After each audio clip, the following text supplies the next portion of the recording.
விருதுநகர் மாவட்டம் கிருஷ்ணன் கோவிலில் கல்வி பணியில் கடந்த 34 ஆண்டுகளாக சிறப்பாக சேவையாற்றி வரும் VPMM கல்வி நிறுவனங்கள், கலை மற்றும் அறிவியல் கல்லூரி, பொறியியல் கல்லூரி, நர்சிங் கல்லூரி, கல்வியியல் கல்லூரி உள்ளிட்ட பல்வேறு கல்வி நிறுவனங்கள் ஒரே வளாகத்தில் மக்கள் அளித்த வாக்குறுதிகள் அனைத்தையும் படிப்படியாக நிறைவேற்றியதாக வேண்டும் என்று முதலமைச்சர் உத்தரவிட்டிருப்பதாக அமைச்சர் ஆனந்த் உத்தரவிட்டுள்ளார்.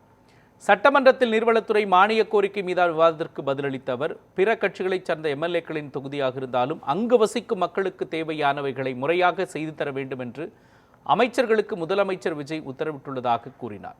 மேலும் தங்களின் சொத்து தமிழக வெற்றிக் கழகத்தின் தொண்டர்கள்தான் என்று குறிப்பிட்ட அவர், முதலமைச்சர் விஜயின் அடையாளத்தால் தான் தாங்கள் அனைவரும் அமைச்சர்கள் மற்றும் MLA-க்களாக ஆகியுள்ளோம் என்றும் தெரிவித்தார். அரசியல் 2 விதம் இருக்குது.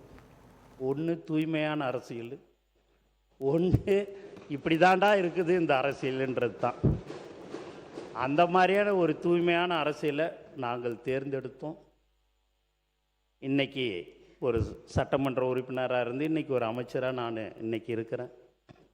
டி நகர் தொகுதியில் உண்மையாக சொல்கிறேன், 4 நாள் தான் போய் ஓட்டு கேட்டேன். அதுக்கப்புறம் மீதி நாள்லாம் தலைவரோடு நான் பிரச்சாரத்துக்கு அவர் கூட போயிடுவேன். சாயங்காலம் 7 மணிக்கு ஃப்ளைட் விட்டு இறங்குவோம், 8-8:15 போவேன். ஒரு மணி நேரம் பிரச்சாரம் பண்ணுவேன், வந்துடுவேன். அப்போ ஜீப்பில் ஏறி போகும்போதே பார்த்திங்கன்னா 10 மாடி 12 மாடி இருக்கும். அப்படியே ஒரு செல்ஃபோனை எடுத்துக்கின்னு அவங்களுடைய பேரனோ ஒரு பையனோ யாரோ தெரியாது காட்டுவாங்க. வயசான பாட்டி ஒரு 70-75 வயசு இருக்கும். அவங்க வாயில் விசில, கண்டிப்பாக உனக்கு தான் ஓட்டு அப்படின்னாங்க. அதனால் இந்த டி நகர் தொகுதி மக்களுக்கு இந்த நேரத்தில் என்னுடைய மனமார்ந்த நான் நன்றியை நான் தெரிவிச்சுக்கிறேன். எனக்கு கண்டிப்பாக எங்களை பொறுத்த வரைக்கும் நாங்கள் 107 பேர் இங்கே இருக்கிறோம் அப்படின்னா எங்களுக்கோசம் யாருக்கும் ஓட்டு போடல. எங்கள் தலைவர் தளபதிக்காக மட்டும்தான் ஓட்டு போட்டாங்க.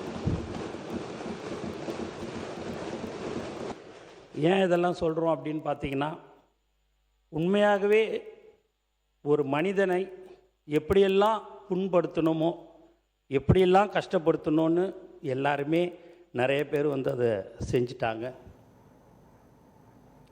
தொடர்ந்து பேசிய அவர், நீர்வளத்துறை மற்றும் ஊரக வளர்ச்சித்துறைக்கான பல்வேறு புதிய அறிவிப்புகளை வெளியிட்டார். மகளிர் சுய உதவி குழுக்கள் தயாரிக்கும் பொருட்கள் சர்வதேச சந்தைக்கு அனுப்பப்படும் என்று தெரிவித்தார். 1600 கோடி ரூபாய் மதிப்பீட்டில் கிராமப்புற சாலைகள் அமைக்கப்படும் உள்ளிட்ட அறிவிப்புகளை வெளியிட்டார்.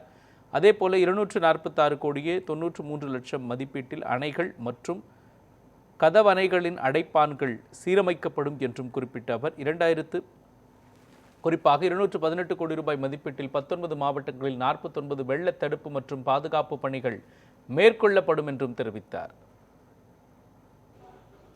நடப்பாண்டில் சிறப்பாக செயல்படும் 1000 சுய உதவி குழுக்களுக்கு 1 லட்சம் ரூபாய் வீதம் ஊக்கத்தொகையாக வெற்றி பெண்கள் சுய உதவிக்குழு விருது வழங்கப்படும். மகளிர் சுய உதவி குழுக்கள் தயாரிக்கும் பொருட்களை சர்வதேச சந்தையில் சந்தைப்படுத்தும் வகையில் 2 கோடி ரூபாய் மதிப்பீட்டில் ஒருங்கிணைந்த பிரத்யேகமான மின் வணிக தளம் உருவாக்கப்படும். மகளிர் சுய உதவி குழுக்கள் மற்றும் மகளிர் தலைமையிலான சுய உதவி குழு தொழில் நிறுவனங்கள் உற்பத்தி செய்யும் பொருட்கள் மற்றும் வழங்கும் சேவைகளுக்கு உறுதியான சந்தை வாய்ப்பை உருவாக்கும் வகையில் அரசு துறைகள் மற்றும் அரசு சார் நிறுவனங்களில் மகளிர் சுய உதவி குழுக்கள் மற்றும் மகளிர் தலைமையிலான சுய உதவி குழு தொழில் நிறுவனத்திலிருந்து முன்னுரிமையில் கொள்முதல் மேற்கொள்ளப்படும். விவசாயிகள் மற்றும் வேளாண் நடவடிக்கைகளுக்கு உதவிடும் வகையில் 7500 கிலோமீட்டர் நீளமுள்ள வரத்து மற்றும் பாசன கால்வாய்கள் ரூபாய் 500 கோடி மதிப்பீட்டில் புனரமைக்கப்படும்.